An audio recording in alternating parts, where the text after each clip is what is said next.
Roman Labyrinth. Chapter 12. Minerva's Piglet. He who sees the carved symbols on the obelisk of wise Egypt borne by the elephant, the strongest of all animals, will understand that indeed it is a robust mind which sustains solid wisdom. The inscription on the Pulcino della Minerva's base, dictated by Pope Alexander VII. 2005, September 8th, Rome. Anna's feet, in her light summer sneakers, enjoyed the feel of the cobbled pavement as they walked through the sun-washed piazza. Buildings of rather simple, flat-line architecture would leave a wide opening at the piazza's rear end. Through the opening, Anna could see a narrow passage leading to the Pantheon. It seemed as if the giant brick mass of that structure considered crushing its way through this narrow passage. "We are on Piazza della Minerva by the Church of Santa Maria sopra Minerva," Hadrian commented as they were walking. "Sopra Minerva?" Anna didn't understand. "Why Minerva? I always thought Minerva was something from Greek mythology." "That's right," Hadrian nodded. Minerva was the Etruscans' equivalent of the Greek goddess Athena. She was the virgin goddess along with Artemis and Hestia. She was the goddess of wisdom, art, education, and commerce. In other words, she was in charge of most of the earthly endeavors. In Britain, she was conflated with the wisdom goddess Sulis. The statue of Minerva is installed in the center of the university where I used to teach. Anna overheard some bitterness in Hadrian's voice, and Minerva's temple used to stand right where the church stands now. Anna looked at the flat facade of the white building, with the 3 round windows and the 3 doors, 1 at the center of the building and 2 on its sides. The roof was flat, and Anna could see neither a cross nor other traditional Christian symbolism. It is certainly one strange-looking church, Anna thought. Another orange-reddish building was joined to it. Anna caught sight of a yellow building to her right with a huge sign on it reading Minerva. She heard it was the most expensive hotel in Rome. But now Anna's eyes were drawn to what seemed to her the strangest yet comical monument. On the pedestal, embedded on the 4-step granite base, stood a marble elephant holding on his back an obelisk of red granite, 5 or 6 meters high, about 3 times taller than the animal itself. On the sides of the obelisk were engraved strange symbols, reminding her of the Egyptian hieroglyphs. An obelisk was crowned with a triple crown of what appeared to Anna to be eggs, a star, and a cross. "This is the Pulcino della Minerva," Hadrian said, referring to the monument, which means Minerva's chicken, a nickname given by Roman people, probably for the miniature size of the animal, but for a long time it was called Pulcino della Minerva, Minerva's piglet. Sure, Anna could see something piggish in the elephant's appearance. Most definitely, there was something mathematically terribly wrong, disproportional about this figure. Also, Anna noticed that the monument stood somehow awkwardly at this piazza. Some fundamental geometrical laws were violated. Anna looked around, trying to see logic to it. She wondered who designed it. The elephant's base supports one of the 14 Egyptian obelisks in Rome, Hadrian continued with his lecturing. This one is the shortest one. This particular obelisk was commissioned in the 6th century BC by Pharaoh Apis at Sais. That's the ultimate symbol of sun worship, pointing up at its deity. Today, there are more obelisks in Rome than any other city in the world, including any Egyptian city. Anna stood in front of something designed and made by other humans more than 2,500 years ago. Her own age and even a lifespan compared to this obelisk was no more than the life of the fly that Anna just swatted away from her knee. Romans seemed to be fascinated with the Egyptian religion, Hadrian continued. This obelisk and its twin brother were brought to Rome by Diocletian during his reign from 284 to 305 for placement at the Temple of Isis, which stood approximately where the church stands today. Later on, the obelisk was buried and was discovered among the temple ruins in the middle of the 17th century by the Dominican monks who were given this place outright. Pope Alexander VII, at whose orders this obelisk was re-erected here, was simply obsessed with Egypt. His coat of arms included a pyramid and a star. No wonder he commissioned to Bernini this stylized Egyptian design. "What?" Anna couldn't conceal her surprise. "The Bernini?"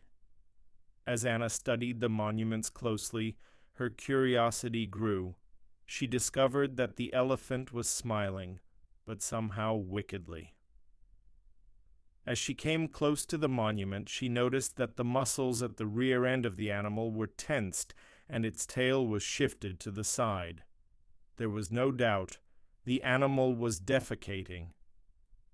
It couldn't be, Anna thought, that great Giovanni Bernini, who built Rome's most elegant fountains, Fountain of the Triton, Bee Fountain, Fountain of the Four Rivers, the great Bernini, whose architectural conceits include the piazza and colonnades of St. Peter's, who planned several Roman palaces, would degrade with such a satiric effect.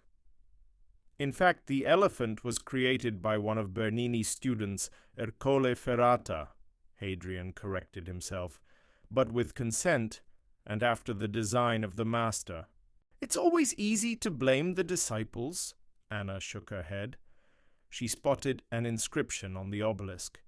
She tried to read it, but although the words looked familiar, the inscription didn't make any sense. "It is Latinate Italian." Hadrian came to her rescue. The inscription was dictated by Pope Alexander.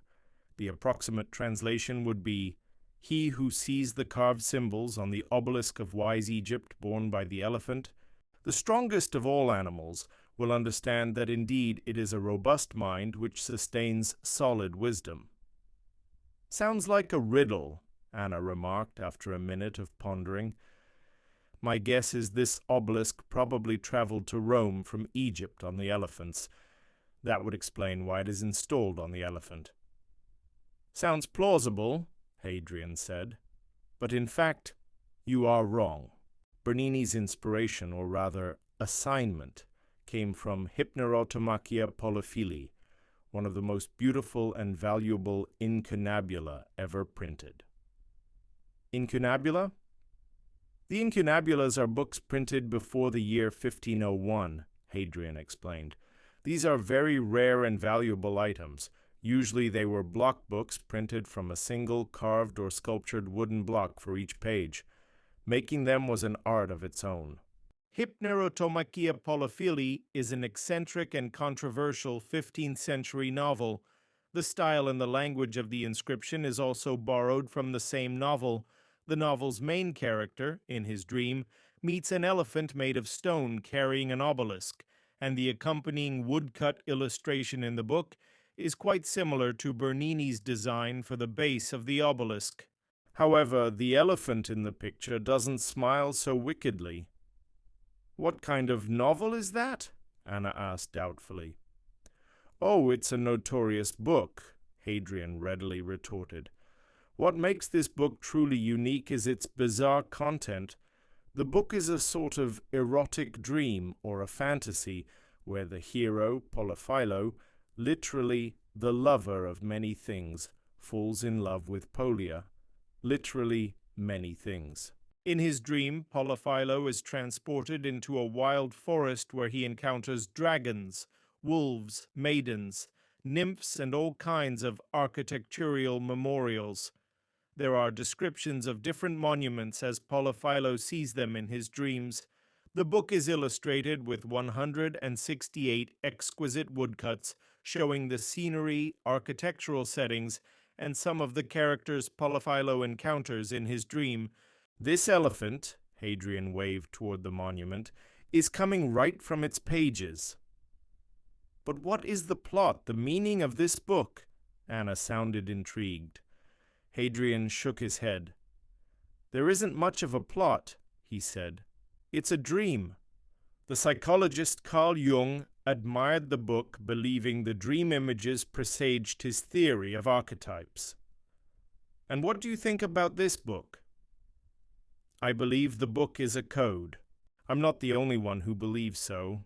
There have been numerous attempts to decode it, but hardly any one of them has been successful. The book includes Arabic and Hebrew words and some Egyptian hieroglyphics.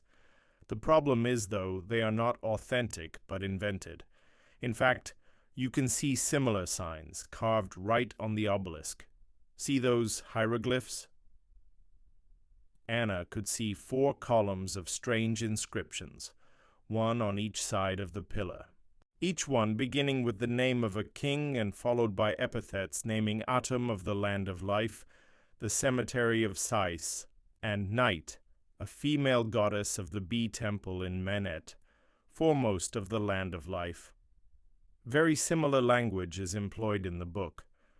The author, whoever he was, it is still very questionable, even invented new languages when the ones available to him weren't secretive enough. Some believe it was an erotic epiphany of architecture, while others suspect it has hidden Gnostic motifs. "And what do you think?" "I personally believe," Hadrian said, "together the book and the symbols on the obelisk contain a message of a rather heretical manner for modern fundamental Christianity." "Do you think it is possible to decode it?" Anna inquired. "I believe so," Hadrian nodded, "but I have neither time nor talents to do that. However, I think I know what it is all about." "Tell me," Anna was intrigued. "There is another legendary book, Le Serpent Rouge, or a Red Snake. It is one of the most famous prieuré documents. Many see it as a secret tradition, an underground stream tradition. It promotes the Egyptian goddess Isis. It says, "After a long sleep, the same theories reappear. Without doubt they return richer and with new clothes. But the foundation remains the same, and the new mask which they wear should not mislead the man of knowledge." I think both books are making a statement of the marriage of Greek, Roman, and Egyptian gods with Christianity. Anna remembered from reading history textbooks how the Romans renamed the Greek Zeus as Jupiter, Aphrodite as Venus, Dionysus as Bacchus, Eros as Cupid, and Crones as Saturn. It looks like the esoteric teaching of the past had a strong grip on civilization, she observed. "No doubt," Hadrian nodded. Secret signs and symbols were embedded into the great structures throughout Europe, probably in every cathedral. The craft masons who built the temples knew the meaning of those. Isis and Horus, her son, standing in a nimbus, shining as a sun, surrounded with zodiac signs you'll see in every cathedral. The names are now different, Mary and Jesus, but the essence of the old religion is well preserved. It is worshipping to life-giving, generative forces of nature.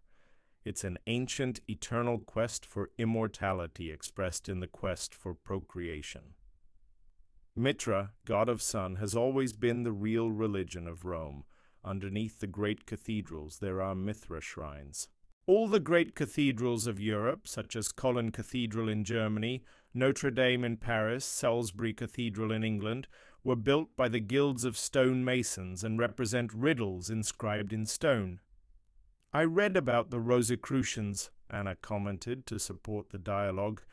"Their headquarters in San Jose, California, centers around the Egyptian Museum and Planetarium. I've heard they are adored as the chief of every secret society." Anna remembered how once she received an assignment from the general to break into the Rosicrucians' database. Anna then broke through several walls of protection and provided her chief with the required data. She had no idea what that data was. "There are much bigger fish than those," Hadrian noticed. "However, I must admit the Rosicrucians played a major role in the formation of American architecture. Every major building in America's capital city, Washington, D.C., was architecturally designed after the ancient cultic fashion. The father of the nation, George Washington, requested it. I've been to Washington, D.C., and as I was driving through its streets, I had a feeling that the entire layout of the city was designed by the nut. But I knew, of course, that the nut was a French Freemason peer, Charles Léonfant, who aligned the streets of Washington with the stars, after the same pattern as the pyramids built in ancient Egypt. The Washington obelisk, the Statue of Liberty, and numerous other monuments also have roots running as deep as ancient Egypt and Babylon. Anna again looked at the elephant. "Why is this elephant? It seems like it's defecating." "You have a keen eye," Hadrian smiled. "Now, if you want to know why he does it, or rather, on whom he does it, you can find out. Bernini had his way of showing it. The master couldn't, for a certain reason, alter the location of the monument or the position of the elephant to turn the elephant's rear end precisely at the target. However, look at the elephant's tail. See how it is pointing precisely toward that door?" Anna traced a pointed vector of the elephant's tail. It pointed to the left, toward the tall, massive door of the orange building. "It's the Dominican monastery," Hadrian explained. "Bernini wasn't fond of Dominicans. The priest Domenico Paglia, who lived at the monastery, designed the base. He also insisted on the disproportional dimensions. Yet Bernini's elephant is a little rebel. Unlike his two-dimensional prototype, he has a sense of humor. He is saluting Father Paglia and the other Dominican friars in its own way." Anna stepped several meters back. From this perspective, she could see that the monument was there not for the sake of a piazza. There was some intricate tie between the monument and the strange-looking church in front of which it was erected. The monument's orientation toward the church was indisputable. What first seemed to Anna a lack of geometry now appeared as a certain geometrical design that she failed to notice at first, but she didn't know what to make of it. "So, you noticed it?" Hadrian nodded as he watched Anna.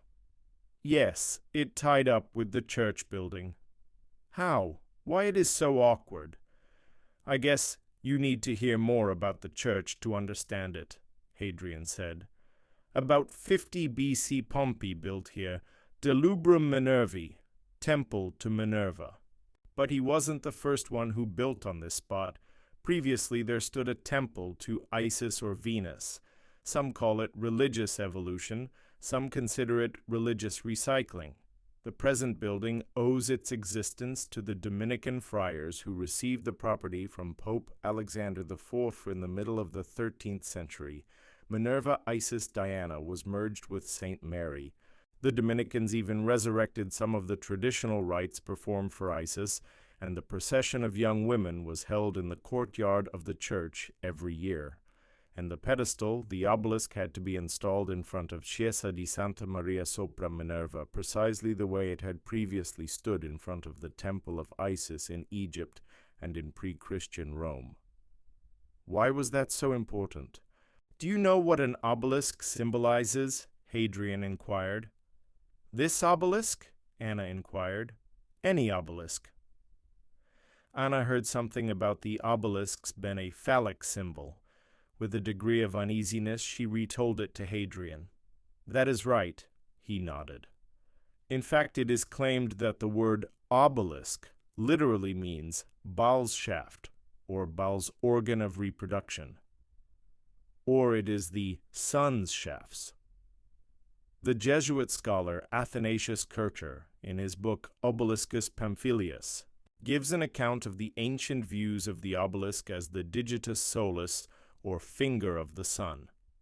There was an ancient cult of the god of the sun and his accompanying goddess, the cult represented by the male and female deities and their interaction or sexual union as the power of procreation.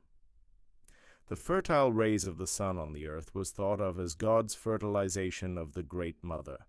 The popular cult of this religion was worshipping the goddess Astarte, also called Asherah, Artemis. Even Solomon practiced burning incense on high to the Queen of Heaven, the goddess unsurpassed cosmic power. She was called Savior Lord, Queen of the Cosmos, and Heavenly Goddess. Each year in March or April there were held grandiose carnivals and religious celebrations in honor of the Queen of Heaven. "And now it is the Virgin Mary?" Anna inquired. Hadrian nodded. When Christianity became one of the leading powers in Rome, Emperor Constantine simply merged two cults together. Christianity became fresh clay in the hands of the old masters. The Church adopted from the pagan world more than the traditional priestly garments. It gave the old gods new names, so with few adjustments people could still bow down before them and even sacrifice to them. "You still didn't tell me, why is the obelisk at this particular spot, and of this particular dimension?" Anna noticed. "The obelisks were traditionally placed in front of the Virgin temples," Hadrian explained. The Virgin temples were usually replicas of a labyrinth or a grove, a womb of the earth. The grove was a genital center, birthplace of all things, and the maze, or the labyrinth, was the masterpiece of a grove. Anna's heart jumped, but she concealed her agitation. The professor mentioned the underground earlier than she expected. "Why a labyrinth?" she said rather indifferently. "For the same reason that an obelisk represents phallus," Hadrian said. "Labyrinth is a feminine vaginal symbol. The word labyrinth comes from the same root as labia, and just as the obelisk is a supersized penis, so the labyrinth is a supersized vagina. Those who worship the sun, or Baal, the god of the sun, also came to worship the goddess." Two cults, in fact, at a certain point in history became one. Two giant religious parties formed one all-powerful religious alliance. If you look at the satellite picture of this obelisk, go on Google Earth, or simply take with you a compass, you'll see that the straight line between the obelisk and the cathedral's main door is parallel to the east-west line. The wall of the building, on the other hand, is parallel to the north-south line. "When the sun rises in the east," Hadrian pointed back, "the shadow of the pillar, a phallic symbol, would fall upon the temple and touch it, representing sexual unity. This, of course, symbolized a sexual act between the god of sun, god of light, and the goddess of night, the goddess of darkness, Isis, Minerva, Athena, whatever the name." Anna now understood why the elephant couldn't be any taller. The shadow of the pillar that she was looking at was now misleadingly short and already pointing to the side of the church building. But sure enough, in the morning, it would grow into one long line, crossing the piazza and touching the doors. It's been like this for centuries, and it will always be as long as the pillar stands, and as long as the earth will circle around the sun. They walked away from a hooligan elephant toward the monstrous pantheon that seemed to advertise the full potential of concrete as a building material. The gray round structure seemed to threaten to come and crush a little brave elephant, but for centuries it could do nothing with the elephant Piglet.